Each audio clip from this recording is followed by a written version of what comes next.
வணக்கம். என்ன செய்தியை பார்க்க போறோம்னு கேட்டீங்கன்னா, அசுர பலத்துடன் களமிறங்கும் அதிமுக 5 தொகுதியிலும் அசத்த போகுது. உண்மையாகவே அதிமுக அசுர பலத்துடன் தான் களமிறங்க போதா அப்படின்னு சொல்லிட்டு கேட்பீங்க. ஆதாரத்தை உங்ககிட்ட இந்த வீடியோவில் கொண்டு வந்து இணைக்க போறேன். நீங்க பார்த்த உடனே தெரிஞ்சுக்கலாம் அதிமுகவினுடைய பலம் என்ன என்று சொல்லிட்டு. அதனால ஸ்கிப் பண்ணாம முழுமையா பாருங்க. ஆனா அதற்கு முன்பாக மறக்காம நம்ம சேனலை இது வரைக்கும் நீங்க சப்ஸ்கிரைப் பண்ணலனா சப்ஸ்கிரைப் பண்ணிக்கிட்டு கொஞ்சம் சப்போர்ட் பண்ணுங்க. முதல்ல இந்த வீடியோவை எங்கிருந்து தொடங்கலாம் அப்படின்னு சொல்லிட்டு நான் நினைக்கிறேன்னா, இந்த அம்மாவை பாருங்க. இந்த அம்மா என்னப்பா காய்கறி வித்துட்டு இருக்குது அப்படின்னு சொல்லிட்டு நீங்க நினைக்கலாம். இதுல என்ன மெசேஜ் இருக்குதுன்னு கூட சில பேர் கேட்கலாம். பல பேர் கண்டுபிடிச்சிட்டு இருக்கலாம் நான் சொல்ல போற மெசேஜ் என்னன்ட்டு. இந்த அம்மாவுக்கு ஒரு 80 வயதுக்கு மேல இருக்குமா, ஆனா இவங்க காய்கறி வித்துட்டு இருக்காங்க. இவங்களுக்கு இருக்கின்ற தன்னம்பிக்கை கூட அதிமுக விட்டுட்டு வேற கட்சிக்கு போறாங்க தெரியுமா, அவங்களுக்கு இல்ல. இந்த அம்மாவுக்கு இருக்கக்கூடிய தன்மானம் கூட அதிமுக விட்டுட்டு வேற கட்சிக்கு போறாங்க தெரியுமா, அவங்களுக்கு இல்ல. வயசானவங்க வீட்டுல இருந்தா ஒருவேளை சோறு போட போறாங்க. இந்த அம்மாலாம் எவ்வளவு சாதத்தை சாப்பிட்டு போறாங்க. போட்டா போடட்டும், இல்லைன்னா காலம் முடிந்து போயிடுச்சு, மேல போய் சேருவோம் அப்படின்ற எண்ணமே கிடையாது. இன்னொருத்தனுடைய உணவை நம்ம எதிர்பார்த்து காத்திருப்பதை விட நம்மளால முடிஞ்சது சம்பாதிச்சு சாப்பிடுவோம் சுயமாக அப்படின்னு காய்கறி விற்பதற்காக களத்துல இறங்கிட்டாங்க இந்த அம்மா. இவங்களுக்கு தன்மானம் முக்கியம். ரெண்டாவது, தன்னை நம்புறாங்க, எவனுடைய உதவி வேணாம்னு சொல்லிட்டு. ஆனா அதிமுக இருக்கிறவங்களாம் என்ன நினைக்கிறான்னு கேட்டீங்கன்னா, ஏன்பா தலைமை சரியில்லை அப்படின்னு சொல்லிட்டு அடுத்த கட்சிக்கு போறான். சரி, அடுத்த கட்சிக்கு போயிட்டு அவன் என்ன பேட்டி அளிக்கிறான் என்று பார்க்கும்பொழுது, ஜெயலலிதா அவர்கள் இறந்த பிறகு அந்த கட்சியில நாங்க ஒப்புக்கு சொப்பு தான் இருந்தோம். அந்த கட்சியில இருக்க எங்களுக்கு மனமே ஒம்பல. ஏதோ சொன்னாங்க, ஏதோ வேலை செஞ்சுக்கிட்டு இருந்தோம். அங்க தொண்டர்களை அரவணைக்கின்ற சக்தி கிடையாது, தலைமை சரி கிடையாது அப்படின்னு சொல்லிட்டு ஒரு பெயர் அளவுக்கு தான் நாங்க அதிமுகவில் இருந்தோம் ஜெயலலிதா இறந்த பிறகு அப்படின்னு சொல்றான். டேய், பெயர் அளவுக்கு தான் நீங்க அதிமுக இருந்தீங்கன்னா இந்த கட்சி வெற்றி பெறதுக்காக எந்த அளவுக்கு நீங்க உழைச்சிருப்பீங்க. கட்சியில் இருக்கணும். கட்சியில் இருக்கின்ற தலைமையானது தேர்தல் களத்துல வேலை பார்த்து வெற்றி பெற்று விட வேண்டும். வெற்றி பெற்ற பிறகு அந்த ஆட்சி சுகத்தினால பணம் சம்பாதிக்கணும். அந்த பணத்தின் மூலமாக பல மாடி வீடுகள் கட்டணும், வசதியா வாழணும். ஆனா இவனுங்கெல்லாம் உழைக்கவே மாட்டானுங்க. பெயர் அளவுக்கு கட்சியில் இருந்தாங்கன்னா அந்த கட்சி வெற்றி பெற்று இருக்குமா? அதனால இருக்கிற கட்சிக்கு நம்பிக்கை இல்லாம துரோகம் செய்து விட்டு இன்னொரு கட்சியில போய் இணைந்து அதை வெளிப்படையா பேசுறானா அந்த கட்சிக்காரன் இவனெல்லாம் எப்படி நம்புறான்றது நமக்கு தெரியவே இல்லைங்க. ஒரு வயதான அம்மாவுக்கு இருக்கின்ற தன்னம்பிக்கையும் தன்மானமும் கூட இவனுங்களுக்கு இல்ல. அதனால போனவெல்லாம் போட்டோம், நாங்க இருக்கிறோம் கட்சியை காப்பாத்துறதுக்கு அப்படின்னு சொல்லிட்டு அணி அணியாக எடப்பாடி பழனிசாமி சந்தித்து தொண்டர்கள் ஆறுதல் அளித்துக் கொண்டே இருக்கின்றார்கள். அந்த காட்சிகளை நீங்க பார்த்துட்டு வாங்க. இன்னும் நிறைய விஷயங்கள் பேச வேண்டியது இருக்கு. அதிமுக என்ற மாபெரும் இயக்கத்தை இங்க இருக்க தொண்டர்படியை பார்த்தாவே உங்களுக்கு நல்லா தெரியும். இது எப்பேற்பட்ட கொம்பாதி கொம்பம் வந்தாலையும் அதிமுக என்ற ஆலமரத்தை அழிக்கவோ அசைக்கவோ முடியாது.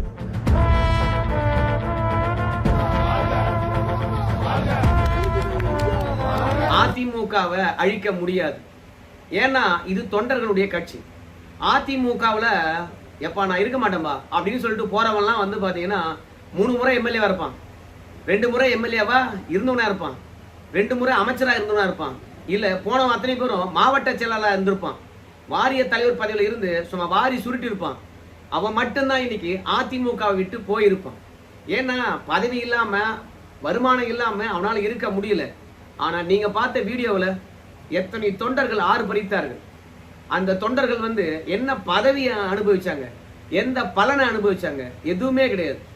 அதிமுக என்ற உணர்வு தமிழகத்துக்கு நல்லது பண்ணிருக்குது. இந்த கட்சி நிறைய ஆண்டுகள் தமிழகத்தை ஆண்டு இருக்குது. அதனால தமிழகம் வளர்ந்துருக்குது. இந்த கட்சி இருக்கணும், இந்த கட்சி இருந்தாதான் இன்னும் தமிழகம் வளரும். நம்ம கட்சிப்பா அது அழிந்து விடக்கூடாது அப்படின்னு உணர்வுடன் இவங்க எல்லாம் இருக்கிறாங்க. போறவெல்லாம் தலைமை மீது குற்றச்சாட்டு வச்சுட்டு போறதுனால கவலைப்படாத தலை, நாங்க இருக்கிறோம், யார் வேணாலும் போலாம். ஆனா நாங்க போல. ஒரு கட்சி எப்போது அழியும் தெரியுமா? தொண்டர்கள் வேற கட்சிக்கு ஷிஃப்ட் ஆயிட்டாங்கன்னு வச்சுங்களேன், அப்பதான் அந்த கட்சி அழியும். ஆனா அதிமுகவுல தொண்டர்கள் அப்படியே இருக்கிறாங்க. இந்த தொண்டன் எப்போது வேண்டுமானாலும் தலைவனாகலாம், நிர்வாகி ஆகலாம், தொண்டன் கீழ்மட்டத்துல வேலை பார்த்தவன் நிர்வாகி ஆகின்ற போது இன்னும் சுறுசுறுப்பா வேலை பார்ப்பான். கீழ்மட்டத்துல வேலை பார்த்தவன மேல கொண்டு போய் உட்கார வச்சா கீழ்மட்டத்துல எப்படி வேலை பார்க்கணும்னு அவனுக்கு நல்லாவே தெரியும். நாம கீழ்மட்டத்தில் இருக்கின்ற போது யாரையெல்லாம் அரவணைக்கணும் அப்படின்னு நினைச்சோமோ அவங்களையெல்லாம் தொண்டன் தலைமைக்கு போகின்ற போது அரவணைத்து கொண்டு செல்லுவான். அதனால அதிமுக பொறுத்த வரைக்கும் அடிந்து போகவில்லை. அதனால போறவெல்லாம் போட்டோம் அப்படின்றது எடப்பாடி பழனிசாமியுடைய எண்ணம். அவர் அன்றாடம் தன்னுடைய பணிகளை செய்து கொண்டுதான் இருக்கின்றார். அதோட ஐடி விங்ஸை இப்போ சுறுசுறுப்பாக்கி இருக்கின்றார். இந்த தவேக அரசாங்கத்தை தோல் உரிப்பதில் அதிமுக ஐடி விங்ஸ் தான் முதன்மையா இருக்குது. நீங்க எக்ஸ்தலத்தை போய் பார்த்தீங்கன்னாலும் சரி, இன்ஸ்டாகிராம போய் பார்த்தாலும் சரி, யூடியூப்பை போய் பார்த்தாலும் சரி, அதிமுகவுடைய ஐடி விங்ஸ் தான் செம்ம காட்டிக்கிட்டு இருக்கு. இந்த தோல்விக்கு பிறகு அவங்க விறுவிறுன்னு செயல்படுகின்றார்கள். என்ன ஒண்ணு, திமுகவில் வெளியே விளம்பரப்படுத்துவாங்க. ஒரு ஆள் இணைஞ்சா கூட ஐயோ உலகமே நம்ம கூட இணைஞ்சிட்டாங்க அப்படின்னு திமுகவினர் அம்பலப்படுத்தி தனக்கு செல்வாக்கு அப்படியே இருக்குது அப்படின்னு காட்டிக்குவாங்க. ஒரு ட்ரெண்டிங் ஆகி போச்சு. என்னன்னு கேட்டீங்கன்னா, இந்த கட்சிக்கு விசுவாசமா இருக்க மாட்டாங்களாம். ஆனா கடந்த காலத்துல அதிமுக வழி நடத்தின ஜெயலலிதா அவர்களுக்கு விசுவாசமா இருப்பானுங்களாம். போறவெல்லாம் அந்த அம்மா சமாதியில போய் விழுந்து கும்பிட்டுட்டு மலர் தூவிட்டு வேண்டிக்கிட்டு போறானுங்க. இவங்க அந்த அம்மா பழி வாங்கிடும் அப்படின்னு பயந்துகிட்டு வேண்டிக்கிட்டு போறானுங்களா, இல்ல உண்மையாகவே ஜெயலலிதா விசுவாசம் தானா? ஜெயலலிதா விசுவாசமா இருந்தா இந்த கட்சியை வெற்றி பாதிக்கலவா அழைச்சிட்டு போயிருக்கணும். அந்த அம்மா தானே சொன்னாங்க என்னன்னு, எனக்கு பிறகும் இன்னும் 100 ஆண்டு காலம் மக்களுக்கு சேவையாற்றும் இந்த கழகம்னு சொன்னாங்களே. ஆனா அந்த அம்மா சமாதியை போய் பார்த்துட்டு வணங்கிட்டு நேரா திமுக இணைத்து இல்ல தவேக போய் இணைத்து என்னடா நாடகம் நடத்துறீங்க போனோன்னு ஆயிப்போச்சு. அப்படியே எல்லாத்தையும் கழட்டி போட்டு போக வேண்டியது தானே. என்ன இதுல சென்டிமெண்ட் மண்ணு வேண்டி இருக்குது அப்படின்னு திட்டாத ஆட்களே கிடையாது. இதுல என்ன பியூட்டி தெரியுமா, மக்கள் ஆட்சி கொடுத்து 1 மாத காலத்துக்கு மேல ஆச்சு. இந்த ஆட்சியில எதுவுமே சரி கிடையாது. ஆட்சியே சரியா நிர்வாகம் பண்ணாதவன் அடுத்த முறை ஆட்சிக்கு வருவான் நம்புறது எவ்வளவு முட்டாள்தனம். ஏற்கனவே பலமான கட்டமைப்பு இருக்கிறது அதிமுக. அதுலயே நம்மளால வெற்றி பெற முடியலன்னா இனிமே கட்டமைப்பை உருவாக்க போறான் புஷி ஆனந்தும் ஆதவஜனாவும். அங்க போய் மட்டும் எப்படா வேலை பார்த்து நீங்க வெற்றி பெறுவீங்க? அதிமுக பலம் குறைந்து விடவில்லை என்று சொன்னதுக்கு இப்பதான் ஆதாரத்தை சொல்ல போறேன். ஏன்னா அவன் ஓடி போய் இன்னொரு கட்சியில சேர்ந்துக்கிறான்ல, அவனை பற்றியான பின்புலத்தையும் அவனுடைய செயலை பற்றியும் நம்ம காரி துப்பணும் இல்ல. அதுக்காக தான் இவ்வளவு நேரம் பேசுவேன். அதிமுக ஜென்சி இருக்காங்கல்ல, அவங்க மீட்டப்ப நடத்த போறாங்க கோயம்புத்தூர்ல. அதற்கு பிறகு இன்னும் வேகம் எடுக்கும் அப்படின்னு சொல்லி இருக்கிறாங்க. இந்த 5 இடைத்தேர்தலையும் அதிமுக இளைஞர் பட்டாளத்துடன் இந்த தேர்தலை எதிர்கொள்ள போகுது. அதாவது சாட்டை துரைமுருகன் அவன் நிறைய பேசுவான், ஆனா அவன் கருத்துல நமக்கு உடன்பாடு இல்லை. ஆனா இருந்தாலும் சமீப காலமாக அவன் பேசுகின்ற விஷயங்கள் என்பது நச்சின்னு இருக்கு. நம்ம வீட்டுக்கு எங்கிருந்தோ வந்த ஒரு நாய்க்கு ஒருவேளை உணவு போட்டு பாரு, அந்த நாய் சாவர வரைக்கும் நம்ம வீட்டையே சுத்தி வரும், வாலாடிக்கிட்டே இருக்கும் நம்ம எங்க போனாலும் சரி. அந்த மாதிரி ஒருவேளை உணவுக்கு நன்றி விசுவாசம் காட்டுகின்ற நாய் இருக்குல்ல, அந்த நாயை விட இன்னைக்கு பிற கட்சிக்கு ஓடிக்கிறான் பார், அவன்லாம் மோசமானவன். ஏன்னா ஒரே வேளை உணவு தான். ஆனா இன்னைக்கு பிற கட்சிக்கு போயிருக்கவங்களாம் இந்த அதிமுக அடையாளத்துடன் இந்த ரெட்டலையுடன் இந்த கரவேட்டியுடன் பதவியில இருந்து எவ்வளவு சம்பாரிச்சிருப்பாங்க. இப்போ சவுக்கு சங்கர் வேற கட்சிக்கு மாறுறாங்கல்ல, அவங்கள பற்றி எல்லாம் நல்ல விதமா பேசுறான், முட்டு கொடுக்குறான்.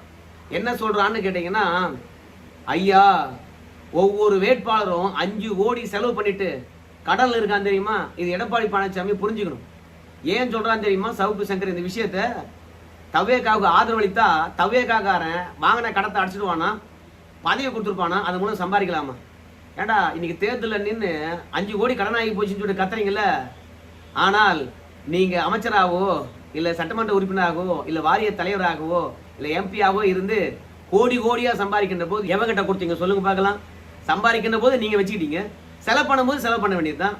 சம்பாதிக்கின்ற போது எல்லாருக்கும் கொடுத்த மாதிரியும் செலவு பண்ணும்போது மட்டும் நாம மட்டும் செலவு பண்ற மாதிரியே ஃபீல் பண்றீங்க. 5 கோடி கடன்ல இருந்தா 500 கோடி சம்பாதிக்கின்ற போது நாங்களே எதுவும் பேசலையே. செலவு பண்ணுகின்ற போது காரணம் காட்டிட்டு அடுத்த கட்சிக்கு ஓடுறது ஒரு நியாயமான ஒரு அணுகுமுறையா? அதனால அதிமுக இளைஞர் பட்டாளத்துடன் எழுந்து வருகிறது. அதிமுக இருக்கக்கூடிய குப்பைகள் எல்லாம் தவேகா என்ற குப்பை தொட்டியில போய் சேருது. அதிமுக தூய்மையாகிறது. தவேகா இளைஞர் பட்டாளன்னாங்க, ஆனா அதிமுக இந்த கயசு கட்டெல்லாம் அங்க போனதால அதிமுக தான் இளமையாகுது. அதனால தான் ஜென்சி மீட் அப்ப வந்து கோயம்புத்தூர்ல வச்சிருக்காங்க. ஆனா அதிமுக பலவீனமா இல்லையான்னு கேட்டீங்கன்னா அதிமுக பலவீனமா இருக்குது. தொண்டர்கள் இல்லாம இல்ல, நிர்வாகி இல்லாம இல்ல. அதாவது நிதி சுமை வந்து பாத்தீங்கன்னா அதிமுகவில் வாட்டி வதைக்குது. அது மட்டும் நல்லா தெரியுது. ஏன்னா ஜென்சி மீட்டப் வந்து நடத்த போறாங்க அதிமுகவில். ஆனா அந்த ஜென்சி மீட்டப்ல இளைஞர்கள்லாம் கலந்துக்கிறாங்கல்ல, அவங்களால பணம் செலவு பண்ண முடியாது. அதனால கோயம்புத்தூர் மாவட்ட செயலாளரை பொறுத்த வரைக்கும் பேனர் வைக்கிறதுலாம் நான் பாத்துக்கிறேன்பா, தண்ணி அப்புறம் சாப்பாடு இதெல்லாம் பாத்துக்கிறேன்பா, மற்ற விஷயங்களை நீங்க பாத்துங்கப்பா அப்படின்னு சொல்லுகின்ற அளவுக்கு அதிமுகவுக்கு நிதி சுமையானது அதிகரித்திருக்குது. இந்த மாதிரி பணப்பற்றாக்குறை நாம் தமிழர் கட்சியில தான் பார்ப்போம். அதிமுக 31 ஆண்டு காலம் ஆண்ட கட்சி. அந்த கட்சியில் இருந்த மாவட்ட செயலாளர்களும் முன்னாள் எம்பிக்களும் எம்எல்ஏக்களும் நிதி ஆதாரத்துடன் வந்து பிற கட்சிக்கு வெளியேறதுனால இன்னைக்கு புதியவர்கள் மேல வருகின்றார்கள். அவங்க கிட்ட நிதி ஆதாரம் இல்லை. எந்த பதிவிலும் இல்லாதவங்க இன்னைக்கு மேல் பதவி வருகின்ற போது செலவு செய்ய தயங்குகின்றார்கள். அதனால ஜென்சி மீட்டப் அதிமுக இருக்கக்கூடிய ஒட்டுமொத்த இளைஞர்களும் ஒன்று கூட போறாங்க. மாவட்டந்தோறும் வந்து பாத்தீங்கன்னா நிறைய இளைஞர்களை பதவியில் அமர்த்த போறாங்க. கிட்டத்தட்ட 2 தொகுதிக்கு ஒரு மாவட்ட செயலாளர் என்ற அடிப்படையில் அதிமுகவில் பெரிய மாற்றம் வரப்போகுது. இந்த 5 தொகுதிக்கான இடைத்தேர்தலில் கிட்டத்தட்ட ஒவ்வொரு தொகுதிக்கும் பொறுப்பாளர்கள் 110 பேர் 110 பேர் போட போறாங்க. எங்குமே மிஸ் ஆகக்கூடாது. ஏன்னா திருச்சியை தவிர அத்தனையும் அதிமுக தொகுதிகள் வெற்றி பெற்று காட்டணும், இல்லைன்னா 2வது இடம் வந்து காட்டணும். அதனால அசுர பலத்துடன் அதிமுக களத்துல இறங்குது. காற்றுல பெருங்காற்றுல குப்பைகளை அடிச்சுக்கிட்டு தவேகால போய் சேருது. ஆனா அதிமுக தூய்மையாகுது. அந்த தூய்மையினுடைய பலம் என்ன என்பது இடைத்தேர்தல் நிரூபிக்கும் அப்படின்னு எடப்பாடி பழனிசாமி நினைக்கின்றார். பார்க்கலாம் என்ன நடக்க போகுதுன்னு. நன்றி நண்பர்களே.